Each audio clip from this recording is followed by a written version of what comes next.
Hello folks, how are you? I hope you're alright out there on this fine Sunday afternoon. Oh, it's going to be 2 hours behind when we touch down in Singapore.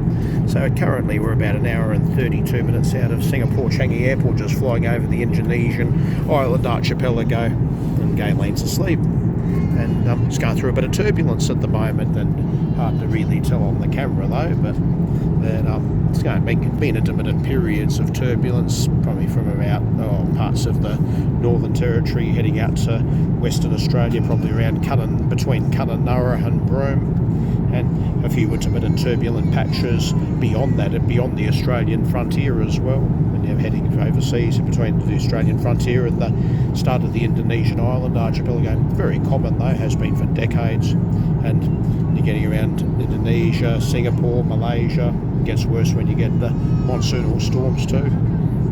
But the question on that is, what's the roughest flight you've ever had, and what is the wildest turbulence you've ever experienced on an aircraft? And I can tell you mine. And back in January of 1986, I was on a British Airways flight BA11, and I did the Singapore to Sydney leg, and Sydney to Brisbane after that. So we were at Singapore Changi Airport for about a good 7 hours, not because of any mechanical issues with the aircraft, but due to the wild monsoonal weather that we're having, electrical storms, monsoonal rains. So in other words, it was just far too dangerous to fly.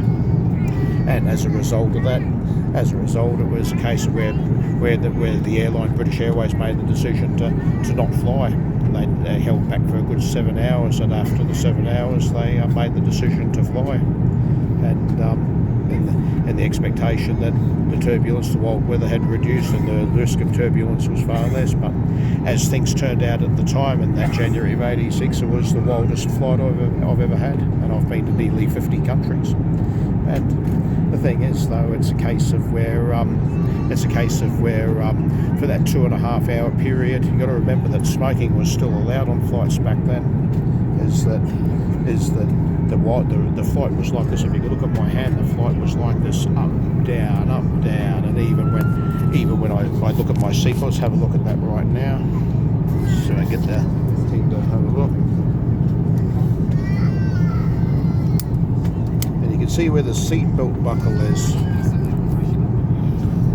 You see where the seatbelt buckle is at the time of the turbulence, January of '86 on BA11, where the seatbelt was ramming right into my hips like so. So my body would go right up and it just rammed straight into the seatbelt buckle, and that. And so let's turn over. So one thing I wanted to talk about, another thing I wanted to talk about too was, see, back then, even going back to when I first travelled overseas in the 70s, 1974, my birth year, I've got no recollection of that, so I flew on my mum's passport. 1977, I flew from Sydney to Kuala Lumpur, so yes, 74, Sydney, Kuala Lumpur, 77, Sydney, Kuala Lumpur, and 81, Sydney, Kuala Lumpur, that was Sydney, Kuala Lumpur, 85 through to 86, I did Hong Kong, Malaysia, Singapore, and then back to Brisbane. But I flew to New Zealand from 1980, 81, then 80 to Auckland, Sydney, Auckland, 83, Sydney, Auckland, 86 September, October to Brisbane, Auckland, and that.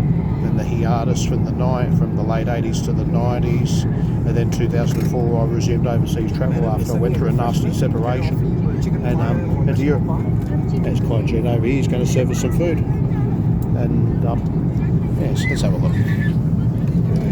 May I offer you a chicken pie or vegetable pie? I would love a chicken pie, please, my friend. That would be lovely. Enjoy. Thank you very much. Love your work. Yeah. What's available? We do have the chicken pie and we have the vegetable pie as well, actually. I'll have the chicken pie too. Yeah, so you always get lots of refreshments. The drinks are just coming along the way. Beautiful, thank you so much. And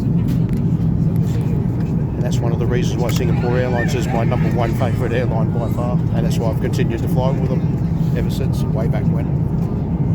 And I did a short job with Singapore Airlines in January of 1986 when I went from Kuala Lumpur to Singapore. It's only a 40 to 45 minute flight, very much akin to say London Heathrow to Amsterdam Schiphol Airport, around about 40 to 45 minutes. But no, the service was first class way back when I was young. 86 January, I was 11, a month away from turning 12. Yeah, so fresh-faced 11-year-old. But no, just to tell the audience about the wildest ride I ever had. It was in this area where I'll flip the camera around. I zoom out, so we're only, so it's today's day, 22nd of March 2026, so 12.2 kilometres above sea level, so we're flying very high, very, very high actually. Date of origin, where we left Brisbane, date of destination, 22nd of March, Brisbane time, 8:35 p.m, 6:35 in Singapore, 2 hours behind. 1 hour 26 remains, our speed is 930 k's, aircraft number, flight number 6236, and that's the designated aircraft number, 54 degree minus 54 Celsius outside. 5 hours 48 minutes of flying time so far. So over here, so as I was saying, with the Indonesian island archipelago around the Java Sea is quite common for turbulence. So when I zoom out, this will give you a better idea for those that aren't in the know or haven't had experience flying around through the Asian countries and that. So as we can see, is Australia. It's where we flew from, our point of origin, Brisbane. So flown right across, right through Western Queensland and that, north of Birdsville and that. It's just a little south of Tennant Creek in the Northern Territory, all the way through and going out. It's a little bit north of Broome, but a little bit south of Kununurra up here. And of course, this is straight over into the Java Sea, Timor Sea, and this is the Indonesian island archipelago. Again, for those that are not familiar. And yes, this area here is Malaysia, Singapore. If I zoom out a bit more, maybe. We're still going through turbulence. Kuala Lumpur, Singapore's down here. That's where we're flying to. Seremban, I've been to Seremban for decades. Seremban, went there in January 1986, bloody tour. Then did some boat riding out down to Port Dickson, which is near Malacca. And of course, Batu Pahat, Singapore, and Tanjung Pinang. Yes, so of course over here we've got, this is East Malaysia over here, up the top here where my finger is, that's the border of East Malaysia, and Borneo's down here, Borneo, Kalimantan. And of course over here is Palembang, this is one of the islands of Indonesia, and on a clear day, so if I can zoom right out a wee bit, it's not going to show it I don't think. There we are, Port Dickson, near Sepang. Port Dickson, so I went a long time out on a speedboat ride.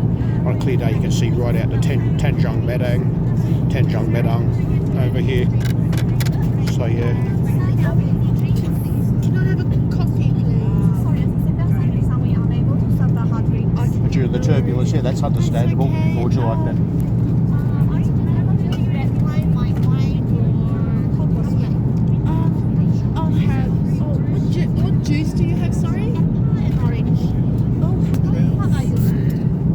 So how about you? Oh, just for me, I'll have a tomato juice, please.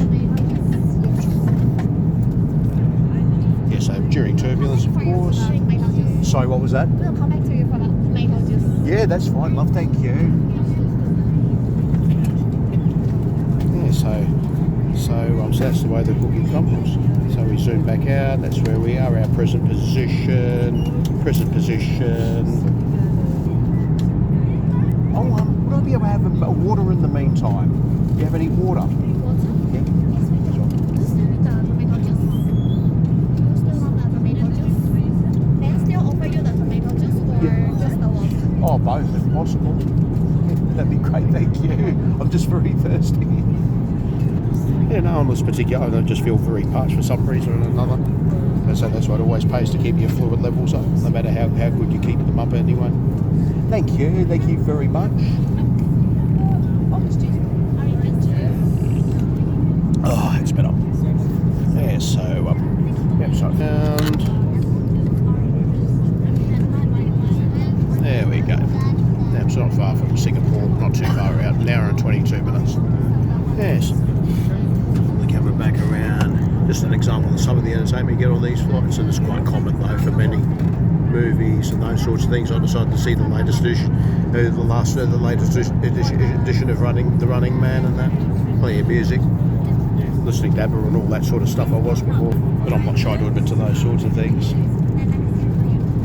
So tell me, what was your, so for all those out there that have flown, whether internationally or domestically, and that, what was your wildest ride you've ever had on an aircraft, and that in terms of turbulence and those sorts of things? Do tell me. It's all good.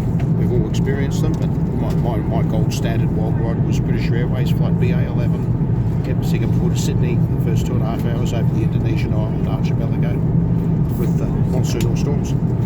So yeah, do tell me. Anyways, I do hope you're all right out there. That's and we'll keep on giving you updates. So, off out of Singapore now. So, love you and leave you. I'll talk to you very shortly. So, au revoir. Peace. And always remember to keep your seatbelt fastened at all times whenever seated.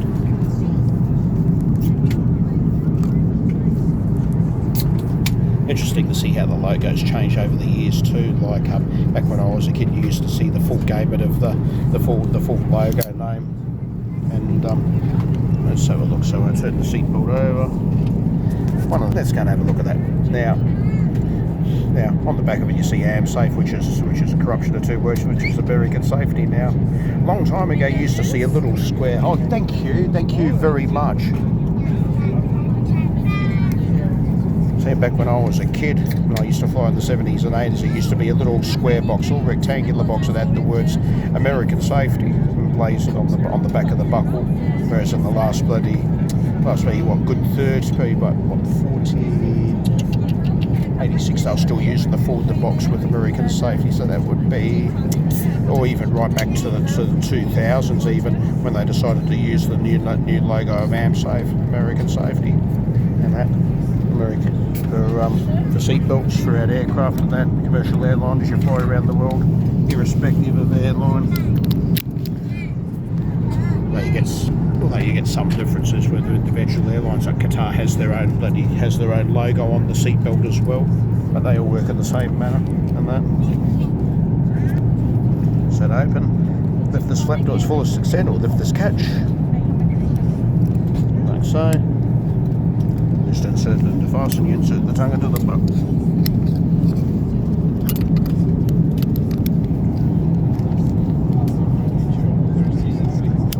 There you go, like so. To adjust, you pull this tether, and that's to tighten, and to lengthen, you tilt the body of the buckle like so, and then you pull it away to extend. Very simple. Au revoir, safe travels.